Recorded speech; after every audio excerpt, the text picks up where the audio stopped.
Positive et aujourd'hui, alors Éric Durand avec sa collaboratrice, sa co-animatrice, parce que j'ai deux. Oui, parce que pour ceux qui ne le savent pas, j'ai deux co-animatrices, j'ai deux femmes à tour de rôle. Mais en tant que co-animatrice, un coup c'est l'une, un coup c'est l'autre. Donc aujourd'hui, vous avez Isadora, mais elles sont de toute façon aussi belles, aussi talentueuses, aussi drôles, aussi professionnelles et aussi efficaces l'une que l'autre. Merci. Alors aujourd'hui, c'est Isadora que je vous demande d'applaudir. Merci. Alors, ma chère Isadora, je t'ai gâtée. Oui, ah bah oui. Oui, voilà, deux beaux jeunes hommes. Deux beaux gosses en face de moi. Oui, évidemment. Je suis bien en face en plus, c'était voulu. Alors, et puis en plus, c'est quand même une émission qui va faire plaisir aux enfants pour plusieurs raisons. Alors déjà, Geoffrey Lapère. Bonjour. Alors, Geoffrey, qui est donc le responsable fondateur du parc d'attractions Babyland. Et puis en plus, on avait vu, nous avons eu il y a quelques mois, enfin le temps passe vite, Steve Varinou, magicien qui fait partie de ton équipe et qui est dans l'assistance. Exactement. Oui, parce que de toute façon, il a eu le droit de venir parce que comme il était déjà passé à l'antenne, parce que c'est très structuré ici, c'est bien connu. Oh, bien sûr. Voilà, donc voilà, parce que si je parle de lui sans que nos auditeurs, enfin les spectateurs l'aient vu, ça ferait bizarre. D'ailleurs, de toute façon, à la fin, au final, il viendra autour de nous tous, parce qu'il y a toujours un final. Hein. Oui, je sais, depuis plusieurs émissions qu'on fait ensemble, il y a toujours un superbe final. Voilà. Oui, c'est bien. On a de temps en temps, selon les personnalités qui sont dans l'assistance, on a un final. Et alors maintenant, toi aussi, on va voir ce que tu sais faire. Oui, avec plaisir, je vais t'expliquer un petit peu. Évidemment, à travers cet endroit magique. C'est ça, exactement. En fait, on a construit avec ma famille. Donc tout à l'heure, tu as dit fondateur, mais je ne suis pas seul. Co-fondateur avec ma famille, bien entendu, puisque nous sommes des forains de plusieurs générations. Et donc, on a fait la Foire du Trône, la Fête des Loges, Rennes, Saint-Brieuc, Dunkerque, avec des grosses attractions. Donc, mon père a voyagé toute sa vie. Mon éducation a été tributaire, justement, de son mode de vie.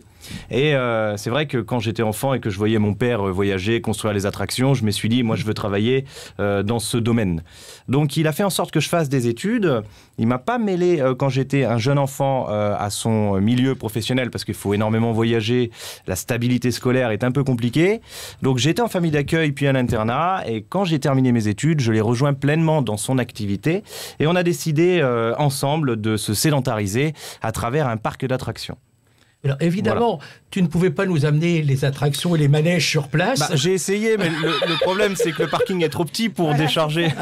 Alors toi aussi, il y a un teaser. Eh bien, Raphaël va nous transporter dans cet endroit... Te trompe pas, Raphaël. Imaginaire, on peut dire. C'est la bonne clé USB, t'es sûr? Non, on a bien travaillé avant, ne t'inquiète pas. Voilà, donc on va bien se rendre donc au parc Babyland en images. Okay. Raphaël, tu envoies les images.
bilan. Isadora, ça te donne envie d'y aller? Ah oui, moi j'aime bien, je suis une enfant de toute façon. Mais paraît-il qu'il y a encore mieux, parce qu'on n'a pas tout vu, parce que c'est un teaser qui n'est... Je ne suis pas à jour. Oui, alors justement, je me permets, Eric, Ah ben non, franchement, t'es professionnel jusqu'au bout, mais là, je ne comprends pas. Je ne comprends pas que tu sortes un teaser de 2014. Oui, 2014. Mais 2014, c'est On est en 2022. 8 ans de retard, quoi. Donc, c'est une honte. Voilà, donc c'est vrai que maintenant, il y a voilà, tout est un peu plus développé avec des attractions plus conséquentes. En fait, c'est simple. Nous, on a commencé dans un modèle économique pour enfants finalement, hein, donc on destinait à une cible de 0 à 12 ans. Et au fur et à mesure, on a conquis plus de public, ce qui a permis d'augmenter la trésorerie. Hein, c'est le nerf de la guerre d'une entreprise. Et avec mes parents, on a réfléchi à des investissements plus conséquents. Et 2014, 2015 ont été des années où on a connu un virage en termes d'investissement, puisqu'on a installé un grand 8, un coaster familial, une tour de chute libre. Cette année, on construit une tour de 40 mètres entièrement thématisée sur le thème des dinosaures. On a 2 spectacles par jour avec une équipe de circassiens qui sont mes amis, je les salue au passage, la troupe du Circus Titi. Donc, pour franchir gentiment le cap des 210 000 visiteurs, c'est vraiment bien. En fait, on ne savait pas l'impact de ce projet quand on a démarré, tout simplement. Hein. Donc, c'est satisfaisant, on est très fiers de cette activité. Oui, mais alors... Ce qui est bien, c'est qu'il a répondu à la moitié des questions que je m'étais notées. Ça va être mon tour. Mais par contre, mon cher Geoffrey, oui. Non, finalement, c'était voulu parce que... Non, parce que... Voilà, il va retourner la situation. C'est une vengeance. Et justement, parlant de retournement de situation, j'en ferai une après. Voilà.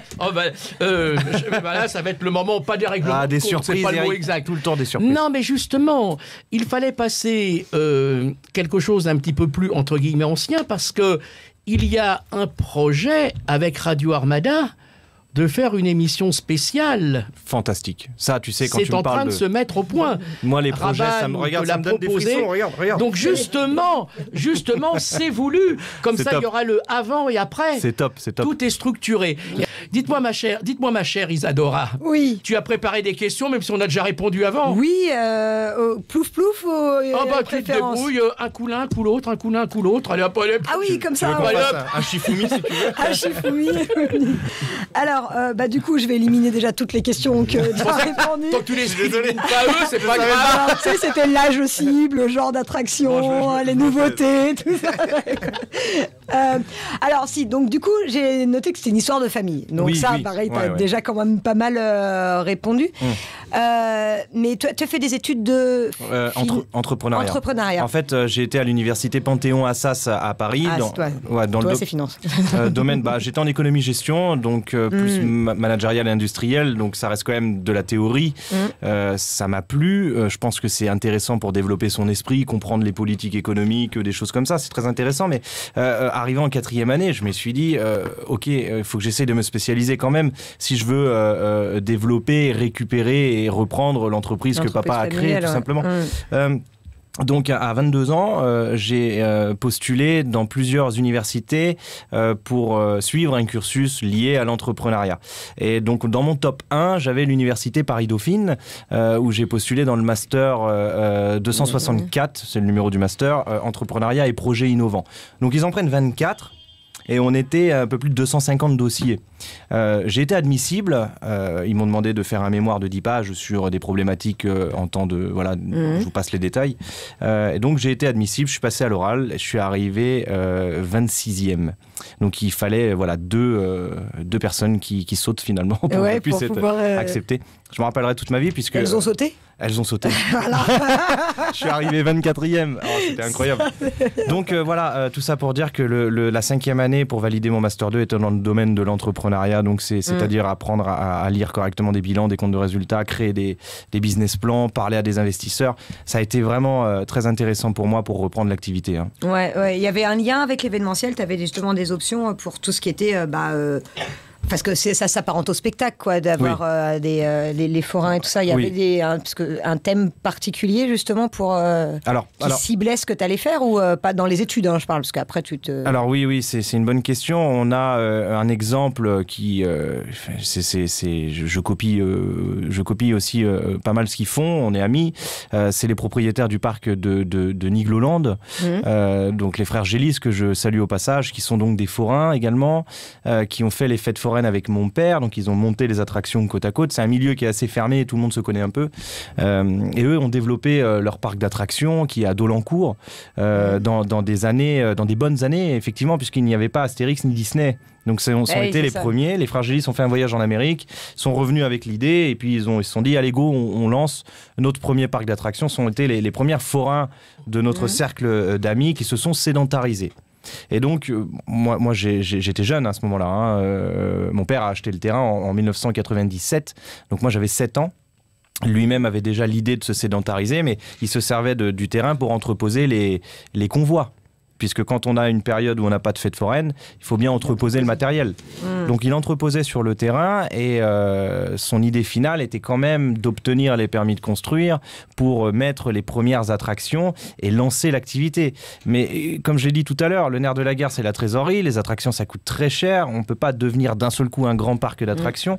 Il faut chaque année susciter l'envie aux clients de revenir, créer un buzz, proposer des investissements en corrélation avec les besoins de la clientèle. Donc voilà, tout ça pour dire que Nigloland ont fait un travail remarquable depuis maintenant plus de 30 ans, et donc je regarde souvent ce qu'ils font, et puis je les appelle pour leur demander des conseils dans les chantiers, dans les idées. C'est bien, il n'y a pas de compétition. Non. C'est bien. Non, c'est vrai que dans le domaine des parcs d'attractions, on a tendance à même être un lobbying, puisque les fournisseurs n'ont qu'à bien se tenir.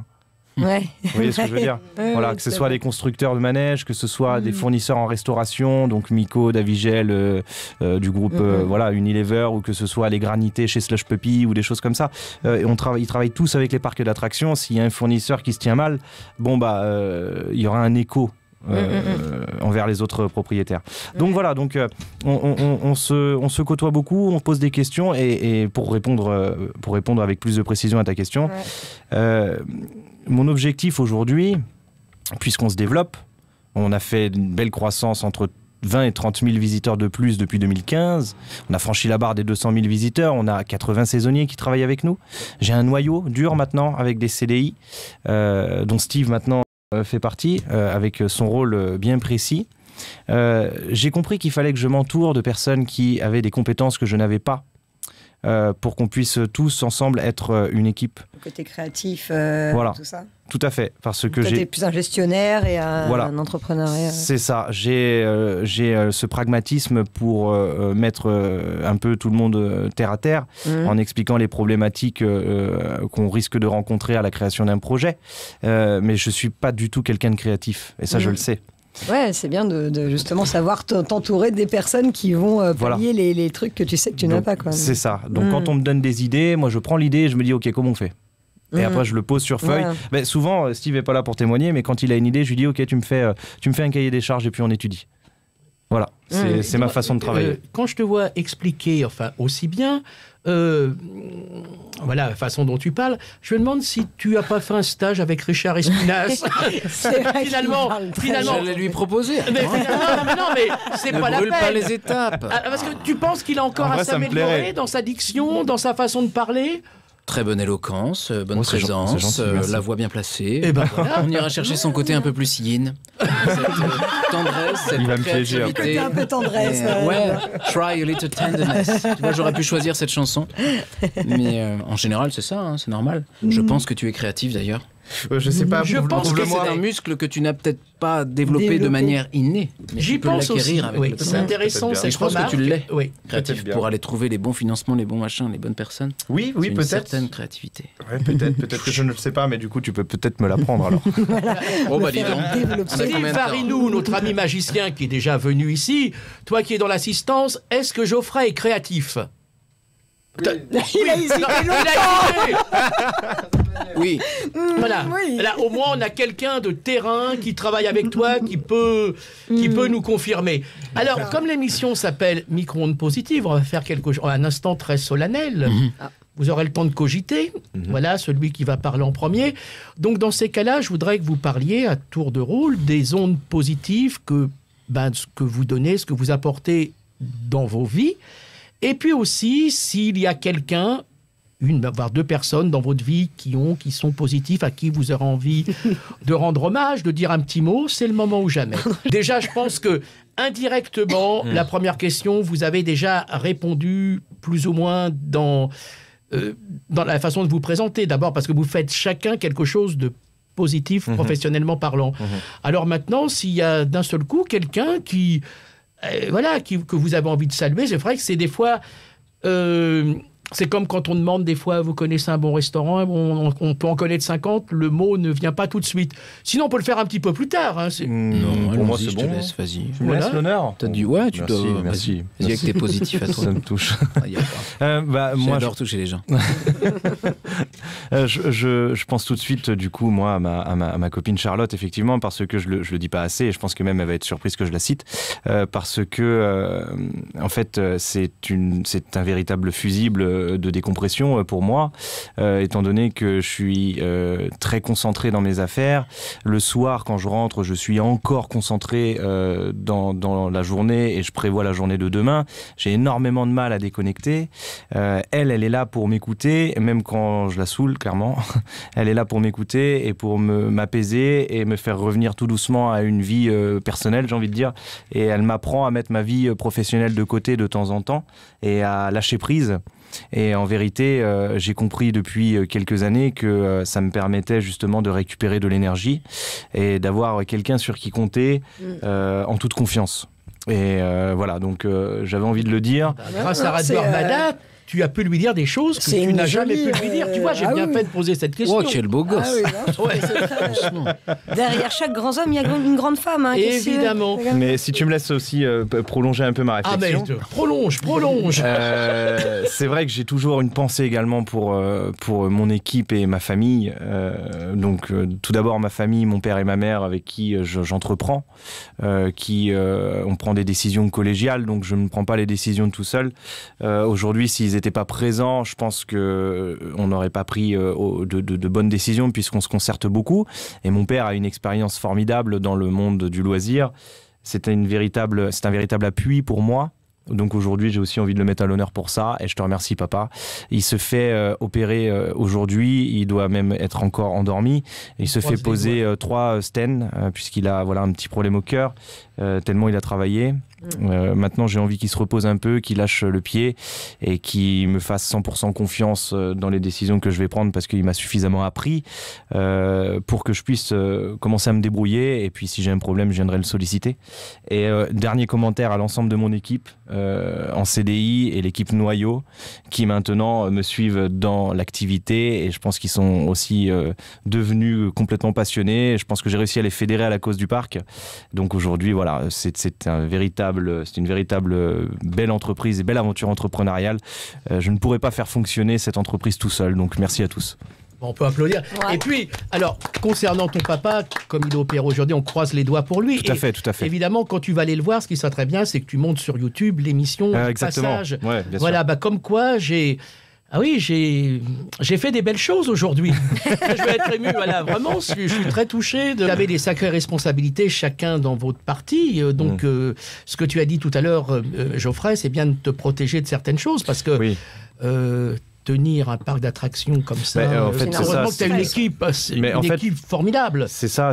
Tout seul, tu ne pourrais pas, c'est impossible. C'est impossible. En fait, quand tu deviens prisonnier de ton business, tu vas pas tenir longtemps. Alors moi je me suis vu dans des états de fatigue incroyables, notamment durant les mois d'été, donc juin, juillet, août et septembre, où si on n'est pas bien préparé à recevoir 2 ou 3 000 visiteurs jour, c'est extrêmement compliqué. Si on n'éduque pas par un management organisationnel, j'ai envie de dire, par secteur, on ne peut pas bien éduquer l'équipe, c'est-à-dire qu'on est trop sollicité, on est appelé trop souvent à gérer des petits problèmes que eux peuvent gérer.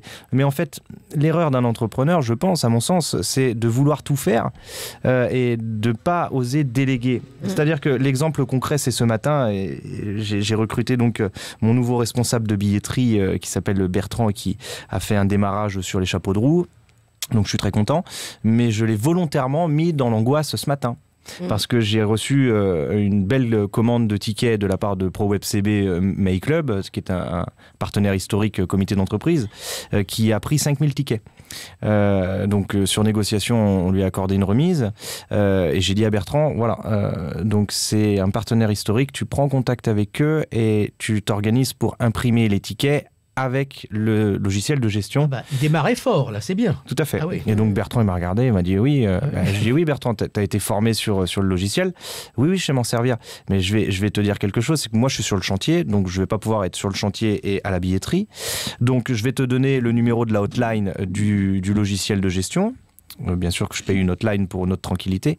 Et tu te débrouilles avec eux. Voilà. Comme ça, je le mets dans la difficulté. Ouais, tu le challenges. Voilà. Lui, quand je suis parti justement pour vous rejoindre à la radio, il était encore au téléphone avec Vivaticket en train d'essayer de faire la remise sur la facture. Là, tu ne peux pas faire tout seul avec un parc d'attractions. C'est pas une baraque à frites. Non, c'est ça. Et ça serait trop facile. Ça serait trop. Et ça, c'est l'erreur que je faisais avant ça. C'est l'erreur que je faisais avant et ça m'a mis... De te rendre indispensable partout. Voilà, et ça m'a mis dans le trou. Ça m'a mis dans le trou au bout d'un moment parce que j'étais appelé en restauration, parce qu'il y avait un fournisseur qui n'avait pas livré les frites. J'étais appelé en billetterie parce que la caisse était en panne. J'étais appris en boutique parce qu'il y avait un client qui râlait. T'as même pas pensé à nous amener des frites? Sans déconner. T'as même pas pensé à nous amener des frites pour après? C'est pas ça. Ah non. Bon. Elles auraient été froides, Eric. Bah oui. J'ai ramené des moules, moi, par contre. Elles sont dans mon sac. Alors, donc, dans la salle, nous avons... Alors, bon, Jean-Louis Camen, notre photographe. Alors, sinon, s'il vient, il sera obligé de lâcher son appareil. Christine Lassauge, notre grande amie, qui est là. Michel Héron, Gloria... bon, Rabat, bien sûr, qui est dans la salle. Il y a un monsieur que je n'ai jamais vu, mais je crois qu'il est... Tu peux... Lapinou, on l'appelle Lapinou. Comment tu l'appelles? Ah oui, ça y est, je l'ai déjà vu, mais pas ici. Connotation un peu...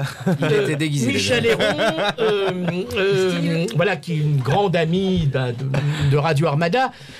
Steve Varinou, parce qu'il faut que tu viennes aussi. Tu sais que moi, j'ai connu Steve dans le milieu de la magie. On s'est connus sur les festivals de Dany Larry. Oui, c'est vrai, je le savais. Oui.